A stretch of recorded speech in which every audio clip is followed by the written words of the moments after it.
what happened today during The Lord of the Rings.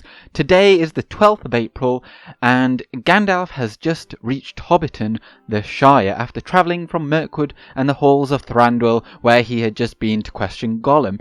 But what did Gandalf have to say to Frodo so urgently that he would have to speed his way to his door? That is coming right up.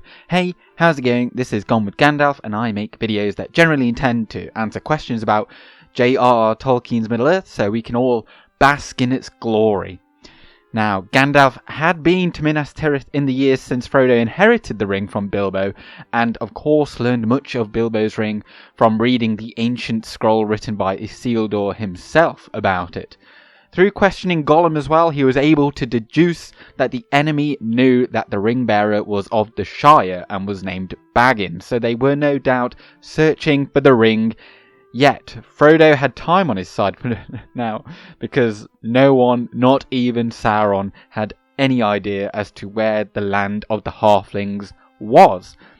To make sure that the ring that Frodo had in his possession was the one, though, Gandalf knew that there was but one test, and he got on his horse and rode to Bag End.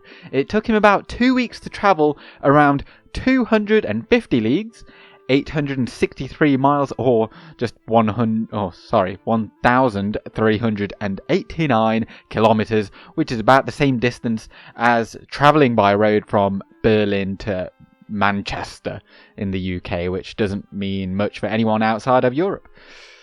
So then, when he got to Frodo's humble abode, he sought to prize out the inscription on the band, which could only be done with fire. The inscription of course read, Ashnazg Durbatuluk, Ashnaz Gimbatul, Ashnaz Thrakatuluk, Ag Burzumishi Krimpatul, or translated from the black speech of Mordor, it is, one ring to rule them all, one ring to find them, one ring to bring them all, and in the darkness bind them.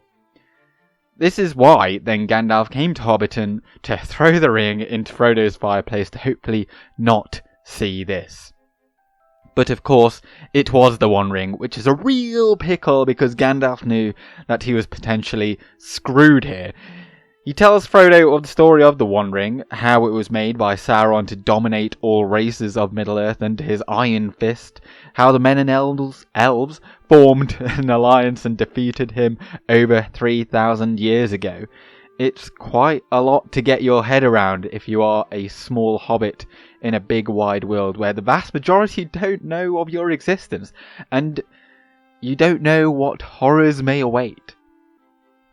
This does now slightly veer into the following day of the 13th of April, but needless to say that Frodo then volunteers to take the ring out of the Shire and take on a pseudonym and travel in secret. Gandalf tells him to find a reason to leave so that the hobbits don't get suspicious, since news of that would find the ears of unsavoury characters, as Saruman of course had spies in the Shire at this point too. Frodo would eventually find the reason to be that he is moving to Crick Hollow in Buckland, where he had grown up and had relatives, which was just east of the Shire proper. But this wouldn't happen until later on in the year. If you enjoyed this and didn't see the previous installment, then click on the video here, and to follow along with further videos, be sure to subscribe before you go with Gandalf. Good day!